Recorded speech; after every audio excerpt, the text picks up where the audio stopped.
سب دیکھنے اور سننے والوں کی خدمت میں محبت بھرا سلام۔ عرفان احمد خان صاحب ہمارے ساتھ ہیں۔ ناظرین، کل بھی ایک پروگرام کیا تھا، آج خان صاحب سے کوئی سوالات کریں گے۔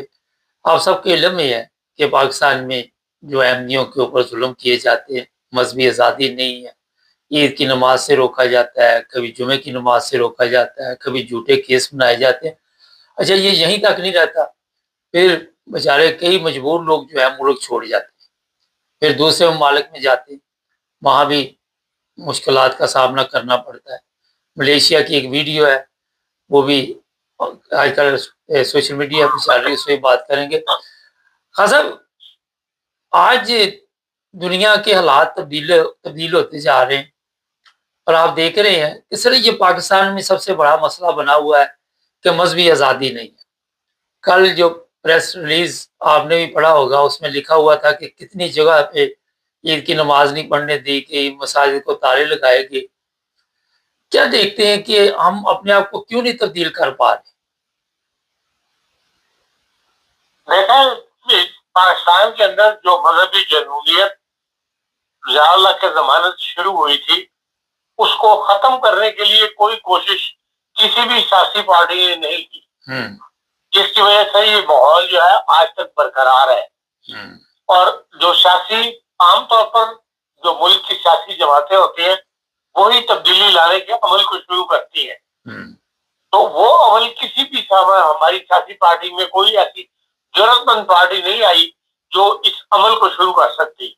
حالانکہ وہ اتنا بڑا مسئلہ نہیں ہے، جو 84 کے بعد کے معاملات ہے، جو 74 میں فیصلہ ہوا وہ ایک الگ حیثیت ہے اس کی، لیکن 84 کے بعد جس سے روزمرہ کی زندگی یا روزمرہ کی جو عبادتوں کی رکاوٹیں کھڑی ہو گئی وہ احمدیوں کے لیے، وہ ایک آرڈیننس تھا جو ضیاء الحق نے جاری کیا تھا، اور اس کو اس وقت آئین کا حصہ بنا لیا گیا، اور یہ سیاسی جماعتیں اس وقت مان گئی کہ ضیاء الحق نے اقتدار چھوڑنے کی جو شرط رکھی تھی کہ جو کچھ میں نے تبدیلیاں کی ہیں آئین کے آرڈیننس جاری کیے ہوئے، اس کو آئین میں شامل کر دیا جائے، تب تو میں اقتدار سے علیحدہ ہونے مطلب سول کے حوالے کرنے کے لیے تیار ہوں۔ آپ کا محمد خان جناجو کو جب وزیر اعظم بنایا اس سے پہلے یہ ساری کاروائی ڈالی گئی، تو اس وقت یہ لوگ مان گئے۔ تو اس وقت مجبوری کے تحت کہا گیا کہ ہم مجبور تھے کہ ضیاء اللہ کی تمام جو آرڈیننس جاری کیے ہوئے تھے اس کو آئین میں شامل کر دیا، لیکن ان کو ختم کرنے کا کام پھر عمل ان کا فرض تھا کہ یہ شروع کرتے، لیکن جو اپنے نواز شریف صاحب کو حکومت ملی تھی انہوں نے اس طرف توجہ نہیں کی، اور وقت کے ساتھ ساتھ یہ مزید بڑھتی چلی گئی۔ پھر کہا جاتا ہے کہ اسٹیبلشمنٹ بھی ہے نے بھی بات ایسی مذہبی پارٹیاں بنا لی، ایسی مذہبی پارٹیوں کو کھڑا کر دیا کہ سیاستدانوں کے مقابلے پہ سیاستدانوں کو تنگ کرنے کی، پھر یہ معاملہ جو ہے مزید بگڑتا چلا گیا۔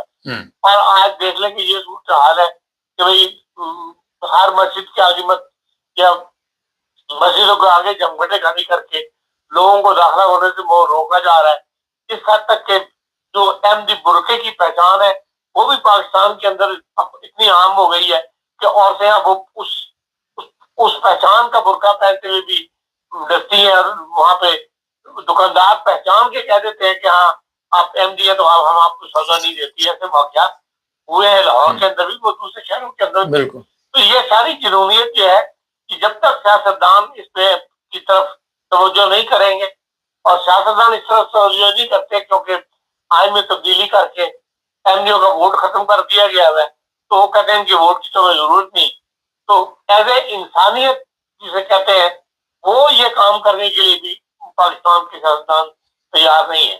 اس لیے جو احمدی یا ایسے مذہبی جو اقلیتیں ہیں وہ ان کا شکار ہوتی چلی جا رہی ہیں۔ خان صاحب جی، صرف پاکستان میں ہم نے دیکھا ہے کہ جو ملا ازم ہے وہ اتنے معاملات ان کی وجہ سے خراب ہوئے ہیں، اتنا اسلام کو فائدہ نہیں ہوا جتنا ان کا نقصان ہوا ہے۔ لیکن دوسرے عرب کنٹریوں میں بھی ہم جاتے ہیں یا دیکھتے ہیں، وہاں پہ یہ چیزیں تو بالکل ہی نہیں پائی جاتی۔ اور دوسرا سوال یہ ہے جو اہم ہے کہ ضیاء الحق ایک ڈکٹیٹر تھا، اور اگر وہ آرڈیننس کے ذریعے یہ سارا کچھ کر سکتا ہے تو آج کے دور میں دوبارہ کوئی ایسا آرڈیننس کیوں نہیں جاری کیا جا رہا اور اس طرح توجہ کیوں نہیں دی جا رہی؟ دیکھیں یہ معاملہ اس حد تک بڑھ گیا ہوا کہ اس کی پہلے گراؤنڈ بنانی پڑے گی. سیاستدانوں کو یہ سے بھی اس عمل کے اندر دخل دینا ہے, اس کے لیے گراؤنڈ بنانی پڑے گی, اور وہ گراؤنڈ اسٹیبلشمنٹ بنا سکتی ہے. جس حد تک حالات بگڑے ہوئے ہیں اور جس حد تک حالات بگاڑنے میں اسٹیبلشمنٹ کا ہاتھ ہے, ان حالات کو نارمل کرنے کے اندر, نارمل لائف شروع کرنے کے اندر بھی انہی دو طاقتوں کو, سیاستدانوں کا اور اسٹیبلشمنٹ کو جو ہے وہ ہارڈ مطلب کوشش کرنی پڑے گی. 2 سال سے کہا یہ جا رہا ہے کہ حالات ایسے ہیں, اسٹیبلشمنٹ اور سول گورنمنٹ ہماری حکومت جو ہے یہ ایک ہی پیج کے اوپر کام کر رہے ہیں, مل کر کام کر رہے ہیں, صلاح مشورے سے ایک دوسرے کے چل رہے ہیں. اگر یہ چاہیں تو اس قسم کی آغاز کر سکتے ہیں اس کام کا, کسی کو تو یہ آغاز کرنا پڑے گا نا, ورنہ تو ملک اسی طرح جنوبیت کے شکار ہو کے تو ختم ہو جائے گا. تو جو یہ اس وقت بہترین موقع ہے کہ اگر یہ بات درست ہے کہ اسٹیبلشمنٹ اور ایوان اقتدار کے جو سیاسی پارٹی ہیں ان میں یکجہتی ہے, تو پھر اس قسم کے اقدامات کو اٹھانے کے لیے تیار ہو جائے یا کام شروع کر دیں تو پھر حالات بہتر ہو سکتے ہیں آہستہ آہستہ. خاصا ہمارے تعلقات اسرائیل کے ساتھ بہتر ہو سکتے ہیں, ہمارے آج تک آپس میں تعلقات کیوں نہیں بہتر ہو رہے؟ شیعہ سنی کے تعلقات آج تک نہیں بہتر ہو سکے. ہمارے تو دیکھیں خبر نہیں آتی, یہ جو واقعہ ہوا ہے جس دن اس کو آیت اللہ خامنہئی کو ہلاک کیا گیا ہے, جو پاکستان میں جو رد عمل آیا ہے اس کے اندر سکردو کے علاقے کے اندر 62 بریگیڈ کے ہیڈ کوارٹر کو آگ لگا دی گئی ہے. بالکل پاکستان سے تو خبر بعد ہی نکلتی, لیکن آپ انٹرنیشنل پریس میں آنا شروع ہو گیا کہ 62 بریگیڈ کے تمام ہیڈ کوارٹر کو آگ لگا دی گئی. پھر یہ کہ وہاں پہ جو ان کا گیسٹ تھا اس کا آرمی کا 62 بریگیڈ کا, اس کو آگ لگا دی گئی. تو اسی لیے جو ملاقات ہوئی ہے شیعہ علماء کے ساتھ عاصم منیر کی, اس میں انہوں نے یہی اسی بات پہ غصہ دکھایا کہ ہم اس وقت تو برداشت کر گئے, لیکن آپ یہ اپنے لوگوں کو جو ہے ان کو غصہ ٹھنڈا کریں تو بھئی اس کا پاکستان سے کیا تعلق ہے, قصور ہے کہ آپ ہماری فوج کے اوپر حملہ کرنا شروع کر دیں. تو اس لیے ہمارے یہاں جنونیت اس حد تک بڑھ چکی ہوئی ہے کہ اس کو کنٹرول کرنا ایک بہت بڑا مسئلہ بن جائے گا.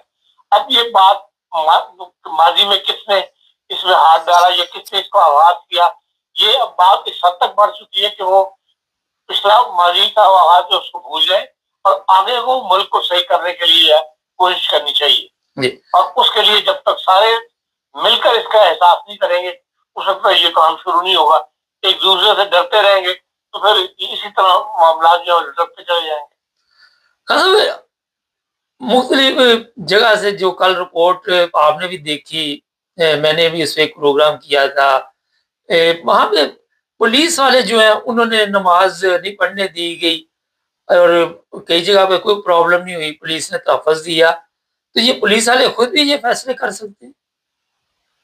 لیکن ہمارا جو تھانے کے ایس ایچ او ہوتا ہے اس اسٹیشن کو ٹھیک کرنے کا اسی کا کام ہوتا ہے, سوائے اس کے کوئی اوپر سے کوئی بڑا آرڈر آیا ہے وہ آئی جی آفس کے ساتھ, پھر وہ اس کے مطابق سب چلتے ہیں. جو وقتی طور پہ معاملہ کھڑا ہو جاتا ہے اس کے لیے نبٹنا جو ہے وہ مقامی ایس ایچ او کا کام ہوتا ہے. اس لیے زیادہ تر جو ایسے واقعات ہوئے وہ چھوٹی جگہوں پر ہوئے جہاں پہ ایم کی تعداد بہت تھوڑی ہے, بہت کم ہے گاؤں کے اندر. تو وہاں پر یہ ہے کہ دوسرے علماء کہہ رہے ہیں ان کو جتھے کہہ رہے ہیں وہ اس میں کامیاب ہو گئے کہ اور پولیس سے کبھی عید کے دن فساد نہ ہو, اس کے پیچھے نظر پھر جو کمزور پارٹی تھی اسی سے مسجد خالی کروا لی کہ بھئی آپ عید نہ پڑے آج جہاں پہ فساد کی کیفیت پیدا نہ ہو. بعد میں انہوں نے لوگوں کو چھوڑنا شروع کر دیا تھا, اکثر تو یہی سنا ہے کہ چھوڑ دیا گیا ہے. تو میں بھی اگر کسی کو نہیں چھوڑا تو بہرحال عمل شروع ہو چکا ہے. خان صاحب یہاں پہ ایک چیز بتائیے, آپ نے بڑی ایک اہم بات ابھی کہی کہ بہت عرصہ گزر گیا اس طرح کے آرڈیننس 84 میرا کئی سال گزر گئے ہیں اور آہستہ آہستہ حالات پاکستان کے ٹھیک ہونے کی بجائے خراب ہو رہے ہیں. آرمی چیف جا کے شیعہ کے علماء سے تو مل سکتے ہیں, لیکن ان کو یہ بھی پتہ ہے آپ کے خیال میں کہ یہاں پہ احمدیوں کے مسائل بھی ہیں؟ یقیناً پتہ ہے. پاکستان کی آئی ایس آئی کو ہر کونے میں جو کچھ ہو رہا ہے اس کا ان کے علم میں ہوتی ہے. اب تو ان کے زونل آفس بن گئے ہوئے ہیں. یہ کوئی راول پنڈی کا ادارہ نہیں رہا بلکہ پاکستان کے اندر ہر زون کے اندر ان کا آفس بن گیا ہوا ہے. تو وہ ہر وقت اپنے آپ کو باخبر رکھتے ہیں. اچھا ایک اور بڑی اہم چیز ہے، آج کل علماء جس طرح کنٹرول کر لیے گئے ہیں اور چند ایسے علماء ہوتے ہیں ابھی تک جو اس طرح کے بیانات سوشل میڈیا پہ بھی دیتے ہیں، کبھی افطار پارٹی پہ ان کو اعتراض ہو جاتا ہے، عید پہ، جمعے پہ، تو کیا وجہ ہے ان کو کنٹرول کیوں نہیں کیا جا رہا؟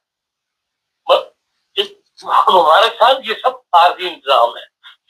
آپ یہ سمجھتے ہیں کہ یہ مستقل طور پہ اس وقت انہوں نے 30,000 روپے دے کے مولویوں کو بند کر دیا، جس دن انہوں نے کچھ کرنا ہوگا یہ 30,000 کو ایک سائڈ پہ رہ جائیں گے.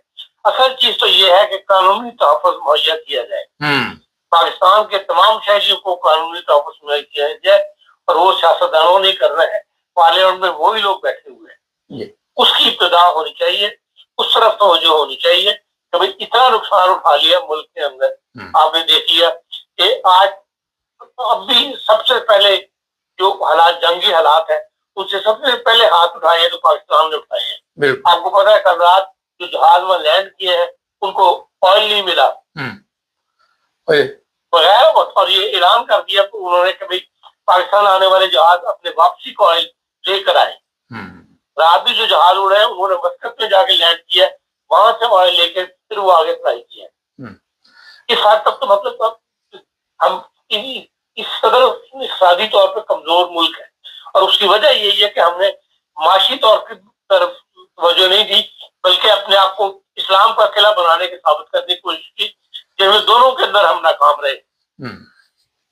اچھا یہ کوشش یہی ہونی چاہیے کہ بھئی جو دنیا کے اندر یا جس طرح کے عرب ممالک کے اندر ہر مذہب کے آدمی کو ہر جو بھی کسی کے خیالات مذہبی خیالات رکھتا ہے اس میں اس کو پریکٹس کے اندر آزادی ہونی چاہیے اور تمام ملک کے ملکوں کو معاشرے کو ایک ساتھ لے کے ایک نظر سے حکومت کو دیکھنا چاہیے.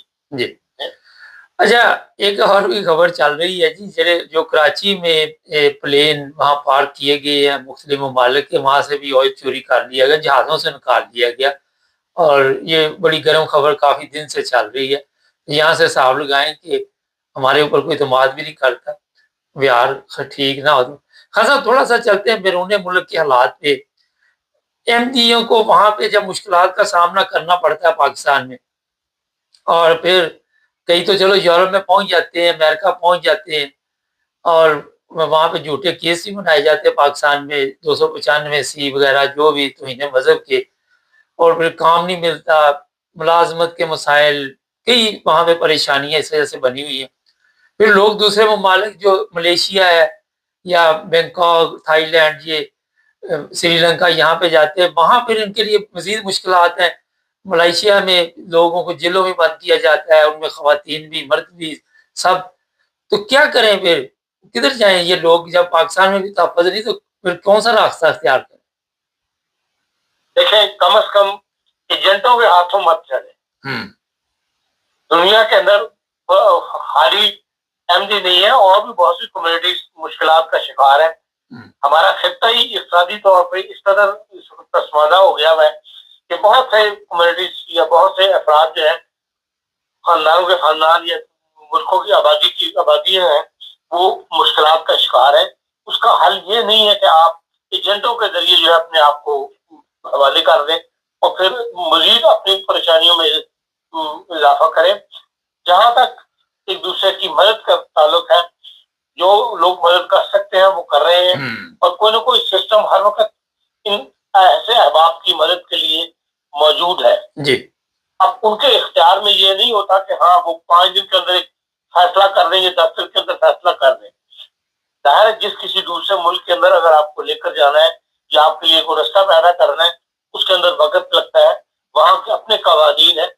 لوگوں میں بے صبری جو ہے وہ بھی اس کا بھی لوگوں کو نقصان اٹھانا پڑا ہے، جن کی آپ مثالیں دے رہے ہیں کہ ملائیشیا میں لوگوں دوسرے ملکوں کے جیلوں میں رہنا پڑا. اور جب وہاں گئے ہیں زیادہ تر تو ایجنٹوں کے کہنوں میں آ کر گئے ہیں. جہاں سے بھی موو کرے کم از کم وہ کمیونٹیز جو آرگنائز ہے، جن کے دفاتر بنے ہوئے ہیں، ہر معاملے میں مدد کرنے کے لیے تیار ہے، وہاں سے ایک گائیڈ لائن دینی چاہیے اور ان کی طرف سے جو مشورہ ملے تو پھر اس مشورے پر عمل کریں، پھر یقیناً جو ہے مشکلات کم ہوں گی۔ جی بہت شکریہ خان صاحب۔ ناظرین، مشکلات کم ہوں گی اللہ کرے، کیونکہ جب آپ اپنے ملک میں سیف نہیں تو دوسرے ملکوں میں اور بھی مسائل بڑھ جاتے ہیں۔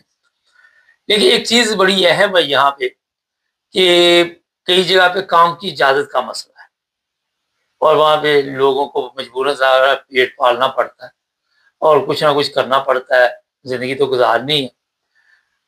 لیکن یہ بات میں پہلے بھی کر چکا ہوں کہ ایسے بھی لوگ ہیں جن کے رشتہ دار وغیرہ جو ہیں یورپ، امریکہ، کینیڈا، ترقی یافتہ ممالک میں رہتے ہیں، ان کو ان کا خیال رکھنا چاہیے اور یہ ان کا حق بھی ہے۔